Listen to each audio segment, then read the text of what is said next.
A suspected smuggler was shot in the head by Border Security Force personnel in Rahimpur of Sepahijila district of Tripura on Tuesday. BSF personnel from the Ashabari outpost were investigating suspicious activity near border gate number 163 when they spotted contraband items being illegally transferred to the Bangladesh side of the border, following which they opened fire.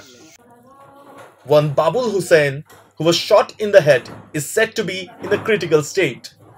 Hussein's wife says he was shot in their compound while trying to flee the troopers.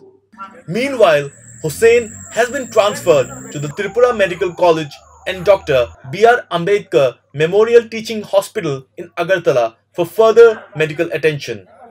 নাম কি যারা গুলি দিয়েছে বাড়ি কোন জায়গা আমরা বাড়িতে মানে বিশাল ঘর বাবার বাড়ি রহিমপুরে কেন থায় অনেক সময় মাল ফাল আনার কি ইয়া করে কি কাজ করে তখন কিছু করছে না তখন তে আরেকজনের দূরান থেকে তে পাইছে বাড়ারে কোন জায়গা কত নম্বর গেট এটা এটা 163 মানে গেটের কাছে নাকি গেটের কাছে না তো না বাড়ি আবু তাহের বাড়িটা কি আপনার গেটের ওই পারে না এদিকে এদিকে তে আইয়া গুলিটা দেয়ালাইছে এবারে দৌড়টা দেওয়া গুলিটা দেয়ালাইছে না দিল না এবারে দৌড় দিছে দৌড়টা দেন এবারে মনে হচ্ছে আমার দুই ওখানে নেই গিয়ে আলেগে এবারে দৌড় দিছে Don't forget to like, share, and subscribe to East Mojo. For any queries, put them down in the comments section below and press on the bell icon for notifications.